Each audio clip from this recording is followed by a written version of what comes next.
రీసెంట్‌గా రేవంత్ రెడ్డి సార్ గారు ప్రభుత్వం ఎలా ఉంది? మీకు నచ్చిందా? ఆయన పరిపాలన ఎలా ఉంది? దాని గురించి చెప్పండి. ఆయన పరిపాలన మొన్న రీసెంట్ ఒక విషయం మాట్లాడారు కదా, 3 నెలలకు పిల్లలు పుడతారు కదా. కేసీఆర్ గారు పెళ్లి చేసుకున్న పిల్లలు పుట్టించి కానీ ఆ పెంచమని ఇచ్చిన ఆ పరిపాలన విధానంలో ఆయన అవినీతి రియల్ ఎస్టేట్ రకాల ఆయన రియల్ ఎస్టేట్లో ఉన్నారు కాబట్టి అదే పనిలా చేస్తారు తప్ప ఎక్కడ కూడా ప్రజలు అభివృద్ధి లేదు. ఎందుకంటే తెలంగాణ రాష్ట్రం మీరు కేసీఆర్ ఉన్నప్పుడు మేజర్గా అభివృద్ధి జరిగింది. సో అభివృద్ధిని ఇంకా ముందుకు తీసుకుపోయే కార్యక్రమాలు చేయకుండా వాళ్ళ ఎమ్మెల్యేలకే నిధులు ఇచ్చే పరిస్థితి లేదు. ఇలా మా పాలమూరు జిల్లా ఎమ్మెల్యే కూడా డైరెక్ట్గా చెప్పారు. కాబట్టి ఈ రేవంత్ రెడ్డి పరిపాలన ఏంటంటే లాస్ట్ మూమెంట్ లేదన్న ప్రజలకు వచ్చితే ఇది ఇస్తాం అది ఇస్తామని చెప్పి మళ్ళీ ఒకసారి అధికారాలకు వస్తాం అనుకున్న తప్ప ఆయనకు నాలెడ్జ్ లేదు. ఆయన కింద ఉన్న వ్యక్తులు కూడా ఆయన కరెక్ట్ సబ్జెక్ట్ ఇస్తలేరు. రేవంత్ రెడ్డి పరిపాలన వరస్ట్ ఉన్నది. ఎందుకంటే రాష్ట్రం అభివృద్ధి చెందిన రాష్ట్రం మరింత అభివృద్ధి చేయాల్సిన అవసరం, కానీ వాళ్ళు మాయ మాటలు చెప్పి ప్రజలను పిచ్చోళ్ళని చేస్తున్నారు తప్ప ఇక్కడ ఎలాంటి అభివృద్ధి జరగదు. కాబట్టి కేసీఆర్ గారు మళ్ళీ వచ్చినా కూడా ఇదే జరుగుతుంది. ఎందుకంటే ఆయన అవినీతిని ఈయన బయట పెడతాను, నేను జైల్లో వేస్తానని చెప్పాడు. సో ఈ రోజు వరకు కూడా ఆయన జైలు వేసే పరిస్థితి లేదు. ఎందుకంటే వాళ్ళు ఒక ఒప్పందంతో ఉంటారు కాబట్టి తెలంగాణ ప్రజలే మారాల్సిన అవసరం ఉంది. ఎందుకంటే ఈ పరిస్థితి అట్లా ఉన్నది. కేసీఆర్ గారు బయటికి రాకపోవడం కారణం ఏంటంటే ప్రజలు విశిక్షించాలా, ప్రజలకు ఈ పరిపాలన బాగాలేదన్న విషయం రావాలా. నెక్స్ట్ నేనే వస్తానని కేసీఆర్ క్లారిటీ ఉన్నది. ఎందుకంటే ఇక్కడ మిగతా పార్టీలు అంత గట్టిగా లేవు కాబట్టి కేసీఆర్ రేవంత్ రెడ్డి కూడా ఒప్పందంతో ఉంటారు ఇక్కడ. ఎందుకంటే నేను అధికారాలకు వస్తే నువ్వు నన్ను ఏం చేయకు, నేనేం చేయలేదు అన్న ఒక కార్యక్రమంతో ఉన్నారు వాళ్ళు. ఉంటుంది కానీ వాళ్ళ పార్టీ గెలిచిన తర్వాత నాకు గెలిచి ఎందుకంటే ముందే ఇస్తే హరీష్ రావు గారు బీజేపీలోకి పోయే కార్యక్రమాలు చేస్తారు. ఎందుకంటే హరీష్ రావు 10 సంవత్సరాలకి వెళ్ళి బీజేపీలోకి ఎప్పుడో రావాలని ఆలోచన. కాబట్టి ఇప్పుడు చేయడు. ఒకవేళ అధికారంలోకి వచ్చిన తర్వాత ఒకవేళ ముఖ్యమంత్రి సీట్లో కూకునేట్టు ఎందుకంటే మనం ఆశ్చర్యపోవాల్సిన అవసరం లేదు. ఎందుకంటే వాళ్ళ పార్టీ వాళ్ళ నాయకులు ఇష్టం కాబట్టి అప్పుడు ఒకవేళ అంతకుముందే ప్రకటిస్తే హరీష్ రావు మాత్రం ఆయన ప్లానింగ్ తర్వాత ఏదన్నా నెక్స్ట్ స్టెప్ ఉండొచ్చు అని నేను అనుకుంటాను.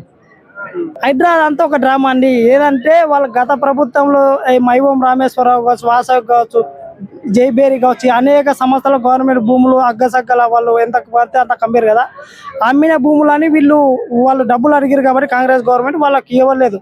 కాకపోతే ఇవ్వకపోవడం కారణం వల్ల హైడ్రా తీసుకొచ్చి అంటే పెద్ద పెద్ద కంపెనీలు ఇచ్చాయి. కాబట్టి మన పేదోళ్ళు ఎక్కడైతే చిన్న చిన్న రియల్ ఎస్టేట్ బ్రోకర్లు అమ్మి వాళ్ళ దగ్గర కట్టుకుంటారు కదా, వాళ్ళ పైన హైడ్రా పోయిందంటే ఇది ఒక పెద్ద డ్రామా కంపెనీ. ఇదంతా ఉసూళ్ళ కార్యక్రమం తప్ప ఇందులో నిజమైనది ఉంటే ఎన్నో సమస్యలు ఉన్నాయి. హైడ్రా గుల్పటానికి ఎన్నో ప్రైవేట్ కంపెనీలు ఉన్నాయి. వాటిలో తెర ఎవరు మల్లారెడ్డి ఇల్లుని పైన గుల్పారు, కాలేజీని కింద గుల్పలేదు. కాబట్టి అక్కడ ఏంది కర్ణాటక ఆయన సెటిల్మెంట్ చేసుకుంది. కాబట్టి ఇది అంతా ఒక హైడ్రా అనేది ఒక దొంగ.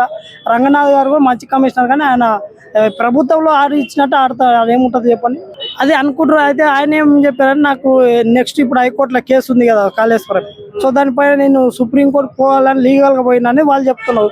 సో బాల్కా సుమన్ చెప్పారు ఇది కేటీఆర్ కూడా అట్లయితే మాకు విభేదాలు లేవు కానీ అంటారు, కానీ ఉండొచ్చు చెప్పలేము మనం. ఎందుకంటే మనం ఏది కంక్లూజ్ రాలేం కదా, ఉండొచ్చో రాకపోవచ్చు. లేకపోతే కేటీఆర్ హరీష్ రావు ఇద్దరు కలిసి కూడా కేసీఆర్ని ఒప్పలేదు చెప్పలేం. కాబట్టి అది కొన్ని రోజులు వెయిట్ చేయాల్సిన అవసరం ఉంటుంది. ఆయన చెప్పిన మాట అది నేను లీగల్గా ఒకవేళ సుప్రీంకోర్టులో రేపు నెక్స్ట్ ఇయర్ కేసు ఓడిపోతే సుప్రీంకోర్టు పోవాలనే ఆలోచనతో నేను లీగల్ లాయర్లతో సబ్జెక్ట్ విషయాలు పోయినని చెప్పారు. ఇది గుర్తుంటుంది. ఎందుకంటే కేసీఆర్ అనేది మనకు తెలుసు, ఆయన వస్తే సమాజం ఎట్లా రిసీవ్ చేసుకుంటే మీడియా కావచ్చు అన్ని కావచ్చు. సో ఆయన ఎప్పుడైనా గంభీరంగా కొన్ని రోజులు సైలెంట్గా ఉండి వచ్చి నేను వచ్చిన అనేది చూపిస్తున్నారు.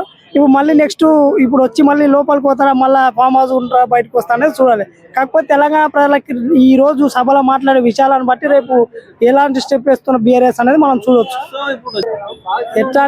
ఎట్లాంటిది ఇస్తారని జీవన్ రెడ్డి గారికి ఏదో ఒక చెప్తారు అంత తప్ప బీఆర్ఎస్ పార్టీలో అట్లాంటి మంచి మంది మోసం చేశారు. కేసీఆర్ గారు, విజయశాంతి అనేక మందిని. కాబట్టి ఆయన వయసు అనేది ఒకవేళ భవిష్యత్ టికెట్ కూడా ఇస్తారో లేదో చెప్పలేదు. ఎందుకంటే బలం ఉన్న నాయకుని పెట్టుకుంటే నియోజకవర్గం బలం పెరుగుతుందనే అవకాశం ఉంటుంది. కాబట్టి రాజకీయాలు ఎప్పుడు ఏదైనా మారచ్చు. ఒకవేళ మళ్ళీ సంజీవ్ గారు మళ్ళీ తిరిగి వచ్చిన అనుకో మళ్ళీ ఆయనకి టికెట్ చెప్పలేము కదా. జీవారెడ్డికి ఏదైనా ఎమ్మెల్సీ ఇచ్చి మీకు మంత్రి పదవి ఇస్తాం అధికారాలకు వస్తాయని హామీ ఇవ్వచ్చు.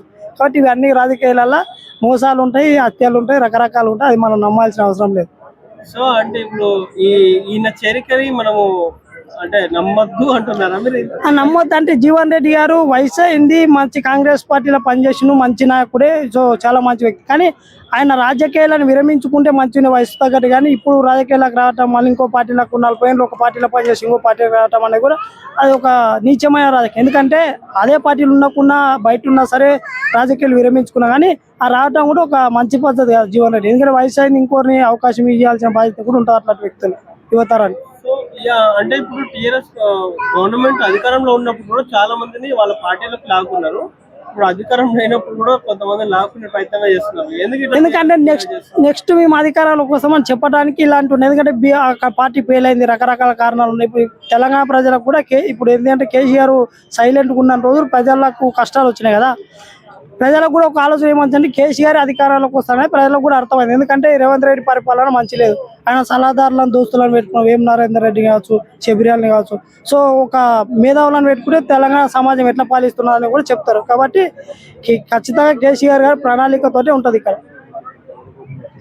అయితే గ్రామ పంచాయతీ ఎన్నికల్లో ఓడిపోయారు, మున్సిపాలిటీలో ఓడిపోయారు, ఈ సిటీ దాంట్లో ఓడిపోయారు. అన్నిట్లో ఓడిపోయినా నెక్స్ట్ వాళ్ళే వస్తారని మీరు ఎలా అనుకుంటున్నారు? నెక్స్ట్ అంటే ఇప్పుడు వీళ్ళు ఒకవేళ కేటీఆర్ కలిసి గట్టిగా పనిచేస్తారు. ఎందుకంటే బీజేపీ ఇక్కడ ఉన్నది. బీజేపీ నాయకుల్లో కొంతమందికి ఇబ్బందికరమైన బలం లేదు కాబట్టి ఏ అధికారం ఉంటే వాళ్ళతో కొంతమంది కిషన్ రెడ్డి లాంటి వాళ్ళు వస్తున్నారు అనే ఒక ప్రచారంతో బీజేపీ రాకపోయి. కానీ ఇక ఖచ్చితంగా బండి సంజయ్ గారు, ఈటల రాజేందర్ గారు, మిగతా ధర్మపురి అరవింద్ గారు వీళ్ళందరూ కలిసికట్టుగా పనిచేస్తే ఖచ్చితంగా బీజేపీ అధికారంలోకి వస్తుంది. ఎందుకంటే బీఆర్ఎస్కి అవకాశం లేదు. కానీ ఆల్టర్నేట్గా వాళ్ళు ఒకవేళ రాకపోతే బీఆర్ఎస్ ఇప్పుడు బీఆర్ఎస్ ఏంటంటే కవితను అడ్డు పెట్టుకుని రేపు ఒకవేళ సీట్లు తగ్గితే వాళ్ళు కలిసిపోతారు. ఖచ్చితంగా 100% కేసీఆర్ కాదని కవిత ఎందుకు బయటకు వస్తుందండి? ఇది అంతా ఒక ప్రజలని మొదలుపెట్టాలి. అది ప్రజలు చూడటానికి మాత్రమే. రేపు అధికారాలకు ఒకవేళ వాళ్ళకి సీట్లు తగ్గకపోయిన అవసరం లేదు. పార్టీ గెలిచిన 5 సీట్లు గెలిచినా మళ్ళీ కేసీఆర్ కలుపుకుంటారు. కేసీఆర్ కాదని కవిత బయటకు పోయిందంటే ఈ తెలంగాణ సమాజం మోసం చేస్తారు. అంతే, అది మనం నమ్మాల్సిన అవసరం లేదు. అయితే ఇప్పటివరకు కామెంట్స్ ఏం చేయలేదు కేసీఆర్ సార్ మోస్ట్లీ.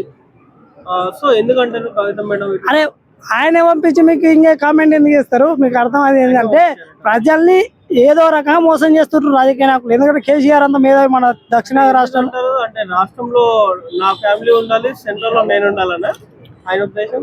సెంట్రల్ లో ఇప్పుడు ఆయన ఒకవేళ బీజేపీతో కలువ తర్వాత విషయం. కానీ రాష్ట్రంలో ఇప్పుడు ఈ ఏదైతే డ్యామేజ్ జరిగిందో వాళ్ళ పార్టీ ఎమ్మెల్యేలని కంట్రోల్ చేయక అవినీతితో సో ఓడిపోయారు. కాబట్టి కవితని ఇట్లా బయటికి తీసుకోవచ్చు. ఒక సానుభూతి ప్రజల్లో ఆడపిల్లల సానుభూతి వచ్చింది అనుకో, ఒక మెజారిటీ సీట్లు కవిత గెలిచింది అనుకో, రేపు బీఆర్ఎస్ వచ్చింది అనుకో, రేపు కలిసిపోయేటప్పుడు ఏమంటారు? మేము పార్టీలుగా తెలంగాణ రాష్ట్ర అభివృద్ధి కోసం కలిసిపోతున్నామని ప్రజలు మళ్ళీ ఒక రకంగా పిచ్చోలో చేస్తారు. అంతే తప్ప ఇలా అది ఒకటే ఉంటారు. కేసీఆర్ ఆలోచన ఏంటంటే ప్రజలకు ఇబ్బంది జరగాలి. ఎందుకంటే కేసీఆర్ పరిపాలన బాగుండదనే ప్రజలకు తెలుసుకోవాలి. ఎందుకంటే ఈ రేవంత్ రెడ్డి సబ్జెక్టు లేదు కాబట్టి ప్రజలు ఇబ్బంది పడ్డప్పుడు కేసీఆర్ గుర్తొస్తారని ఒక ఆలోచన. కేసీఆర్ ఎప్పుడైనా ఈ దక్షిణ రాష్ట్రాలలో ఒక పాపులర్ లీడరు. ఆయనకి ఏ టైంలో ఎట్లా రాజకీయం చేయాలనే యువాలు తెలుసు. ఏ ఇష్యూనైనా ఆయన పుట్టిస్తారు, దాన్ని ఆయన పెంచుతారు, ఆయన దాన్ని అంతం చేస్తారు. కాబట్టి కేసీఆర్ గురించి మనం మాట్లాడితే అట్లా ఎందుకు అంటే బయటికి అప్పుడప్పుడు ఎందుకు వస్తారంటే జనాలకు అర్థమవుతారు కేసీఆర్ గారి పరిపాలన బాగుంటది కాబట్టి కేసీఆర్ మళ్ళీ వస్తారని ఒక అపోహ ప్రజల్లో పెరగాలన్నదే కేసీఆర్. మీరు అన్నట్టు ఇదేమన్నా సినిమా అండి? అంటే ప్రజలు ఒక విలన్ కొడతా ఉంటే హీరో లాగా వస్తా ఇప్పుడు అంతేగాని ఇప్పుడు ఒక ప్రతిపక్ష నాయకుడు ప్రతిపక్ష హోదాలో ఉన్న వ్యక్తి అసెంబ్లీకి రావాలి, ప్రజలు ఎక్కడక్కడ ఇబ్బందులు జరిగినప్పుడు రావాలి. కానీ ఎందుకు రాడు అంటే అధికారం ఉన్న రోజు నువ్వు ఏ దాంట్లో ఉంటావు, అధికారం వెళ్ళిపోతే ప్రజలు అవసరం లేదా? ఏం లక్ష్యం? ఇప్పుడు ఏది మన రాజస్థాన్ మధ్యప్రదేశ్ శివరాజ్ సింగ్ గారు ముఖ్యమంత్రిగా ఉన్నారు. ఆయన ముఖ్యమంత్రి పదవి వదిలేసినప్పుడు చిన్న స్కూటర్ మీద వెళ్ళిపోయి మళ్ళీ రోజు ప్రజలతో కలిసారు. సో ప్రజల వ్యక్తి ప్రజలతో కలవాలి కాదు. కేసీఆర్ ఏమనుకంటే నేనే దేవునిలాగా నేనే తెలంగాణ రాష్ట్రం కోసం నేను ఒక్కనే కొట్లాడిన అనే రకంగా ఫీల్ అవుతూ ఉంటారు. కాబట్టి ప్రజల అమాయకులు. ఎందుకంటే ప్రజలకు తెలియదు ఇది కేసీఆర్ ప్రజల సొమ్ముతోటి ప్రజలకు చేస్తా ఉన్నారు. కానీ అది ఎంత మేరకు ప్రజల అభివృద్ధి చేశారంటే ఇప్పుడు ఇదే మన ఉన్న చుట్టుముట్టు ఏరియాలలో డ్రైనేజ్ సిస్టమ్ ఇప్పటికి కేసీఆర్ 10 ఏళ్ళలో మార్చిందా? మార్వలేదు. కేసీఆర్ ఎందుకు కవిత గారి కేసీఆర్ ఇంటి చుట్టుపక్కల చేయలేదు. ఇక తెలంగాణ రాష్ట్రం ఏదో కార్పొరేట్ కంపెనీలు ఉన్నతోటి వాళ్ళు డబ్బు ఇస్తారు, ఆ కమిషన్లు దొక్కుతా అని చెప్పి చేసారు తప్ప వాళ్ళు పూర్తి స్థాయిలో పేదోళ్ళకి అభివృద్ధి చేయలేదు. కాబట్టి కొత్త పార్టీ బీజేపీ భవిష్యత్తులో ఒకవేళ గట్టి నిలబడితే బీజేపీ అధికారంలోకి వస్తుంది. అయితే ఈ రోజు జరిగిన సభలో హరీష్ సార్ ఢిల్లీకి పోయినా అని చెప్పేసి ఈ రోజు అటెండ్ కాలేదు. అంటే సార్కి ఏమైనా విభేదాలు వచ్చి ఏమైనా పార్టీ పెట్టాలని ఆలోచిస్తున్నారా లేదంటే నార్మల్ గా పోయారా? హరీష్ రావు గారు అట్లా అంటే ఆయన చెప్పారు లీగల్ ఏదో ఇష్యూ మీద పోయినారు. కానీ హరీష్ రావు గారు ఎప్పుడు పడితే అప్పుడు పార్టీ పెట్టారు. ఆయనకు సబ్జెక్ట్ తెలుసు, ఆయనకు అవసరం తెలుసు, ఆ రాజకీయం ఎప్పుడు ఇవ్వాలి వచ్చారో. ఎందుకంటే కేసీఆర్ అంటే ఎన్నో ఏళ్ళు ట్రావెల్ చేశారు కాబట్టి ఆయనకు తెలిసిన వ్యూహాలను ఎప్పుడు రచించారో అప్పుడు రచిస్తారు. ఒకవేళ వీళ్ళకు ఇబ్బందికరంగా పోయి ఆయన మెజార్టీ ఎమ్మెల్యేలు ఆయనకు సపోర్ట్ ఉన్నారు కాబట్టి భవిష్యత్తులో ఒకవేళ బీజేపీ అధికారంలోకి వస్తే ఒకవేళ కవిత కేటీఆర్కి వీళ్ళు హరీష్ రావు దొక్కాలని చూస్తే ఆయన ఆల్మోస్ట్ అప్పుడు స్టెప్ తీసుకుంటారు తప్ప ఇప్పుడేం కాదు. ఇప్పుడు ఒకతోనే ఉంటారు. వాటి విభేదాలు ఉండొచ్చు, మనం చెప్పలేము. ప్రతి పార్టీలో రాజకీయ నాయకులకు ఉంటాయి, కానీ వాళ్ళు బాలకాసుమ అని చెప్పారు, హరీష్ రావుకు కేటీఆర్కు మాకు ఎలాంటి విభేదాలు లేవు. కొంతమంది వాళ్ళు అనుకునే వాళ్ళు అనుకోకని వాళ్ళు చెప్తున్నారు. వాళ్ళు ఏంటంటే కాళేశ్వరం మీద రేపు విచారణ ఉన్నది హైకోర్టులో ఒకవేళ వీళ్ళకి దెబ్బ పడితే మేము సుప్రీంకోర్టు పోతామని లీగల్గా లాయర్తో మాట్లాడడానికి పోయినామని హరీష్ రావు గారు చెప్పినట్టుగా మేము విన్నాం మీడియా. ప్రజెంట్ అయితే బీఆర్ఎస్ కుంది, కానీ బీజేపీ గట్టిగా కొట్లాడితే ఈ రెండు పార్టీలు పోతాయని, కాంగ్రెస్ పోతాయి, బీజేపీ. ఎందుకంటే బీజేపీని ఇప్పటివరకు చూడలేదు కదా మన తెలంగాణ రాష్ట్రం. కాబట్టి ఒకసారి అవకాశం ఇచ్చి ఇక్కడ గట్టి నాయకులు ఈటల రాజేందర్, ధర్మపురి అరవింద్, రఘునందన్ రావు గారు ఇట్లా అనేక మంది ఉంటారు. వీళ్ళని ముందు పెడితే సీట్లు అంటే ఇక్కడ కొంతమంది ఉండరు కదా, కిషన్ రెడ్డి పాత నాయకులు ఉంటారు కదా, వాళ్ళ వల్ల ఇబ్బంది పడతారు. ఎందుకంటే వాళ్ళు పార్టీని ముందుకు తీసుకుపోయే కార్యక్రమాలు ఏ పార్టీ అధికారం ఉంటే వాళ్ళకి సంబంధించిన వ్యక్తులతో ఉండి పనులు చేపించుకోవటము, మిగతా వాళ్ళని తొక్కేసే కార్యక్రమం తప్ప వాళ్ళు ప్రజల కోసం రాదు. కాకపోతే అక్కడ వాళ్ళ నాయకత్వం కూడా మార్చుకుంటే బాగుంటుంది. అంతకుమించి వాళ్ళు అందుట్లో మెయిన్ అయిన ఇప్పుడు రఘునందన్ రావు, ధర్మపురి అరవింద్, ఈటల రాజారు ఇట్లాంటి వాళ్ళకి అధ్యక్ష పదవి ఇచ్చి ఒకవేళ కొట్లాడమని అధిష్టానం చెప్తే ఖచ్చితంగా బీజేపీ వస్తుంది. సో బీజేపీ రావాలంటే ఎట్లాంటి రూల్స్ ఫాలో అవ్వాలి, ఎట్లాంటి వ్యూహాలు వేయాలి?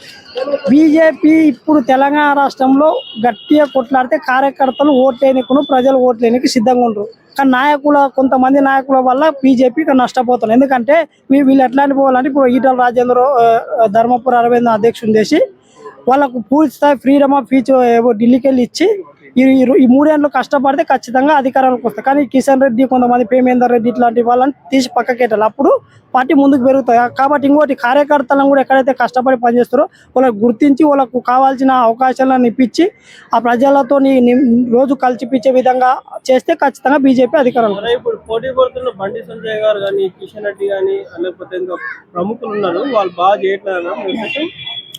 అంటే బండి సంజయ్ గారు ఒకప్పుడు పార్టీని పెంచారు, మంచిగా చేశారు. కానీ ఆయన ఎప్పుడైతే కొంతమంది వాళ్ళకి భేదాలు అని చెప్పి అధ్యక్ష పదవి తీర్చడానికి కొంతమంది కారణం అని చెప్పి బండి సంజయ్ అది మార్చలేదు. ఆయన ఇప్పుడు కేంద్ర మంత్రి ఉంటారు కాబట్టి ఇప్పుడు ఆయన కొద్దిగా పట్టించుకోవటం లేదు. కాకపోతే బండి సంజయ్ గారి ప్లేస్లో గతంలో బండి సంజయ్ గారు రాష్ట్రంలో పార్టీని పెంచారు. ఇప్పుడు అదే ప్లేస్లో ధర్మపురి అరవింద్ అన్న, ఈటల రాజేందర్, రఘునందన్ రావు ఎవరైనా వస్తే మళ్ళీ వీళ్ళని కలిసికట్టుగా పనిచేసి ఖచ్చితంగా బీజేపీ వస్తుంది. బీజేపీ వస్తే ఎవరికి సీఎం పదవి వస్తుందని మీరు అనుకుంటున్నారు? నాకు తెలిసి బండి సంజయ్ ఒకటి, ఈటల రాజేందర్ ఒకటి, ధర్మపురి అరవింద్. సో ఈ ముగ్గురు అన్ని రఘునందన్ రావు ఉంటుంది. కానీ ఇప్పుడు ఏంటంటే తెలుగు రాష్ట్రాల బీసీలు, ఎస్సీలు అనే ఒక సబ్జెక్టు ఈ మధ్య మెజారిటీ పెద్ద బీసీలం, ఎస్సీలం ఉన్నాం కాబట్టి ఎన్ని రోజులు వాళ్ళే అధికారంలో ఉన్నారో ఒక ఆలోచన ఉంటుంది. కాబట్టి రఘునందన్ రావు కూడా ఒక సబ్జెక్ట్ మర్చి సో ఆయన ఎప్పుడు కూడా బీసీలని ముఖ్యమంత్రి చేయాలని చాలా సార్లు చెప్పారు. సో ఆయనకి ఇచ్చినా కూడా ఒకవేళ అధిష్టానం ఇవ్వాలనుకుంటే చేస్తే మంచిది. ఎందుకంటే రఘునందన్ రావు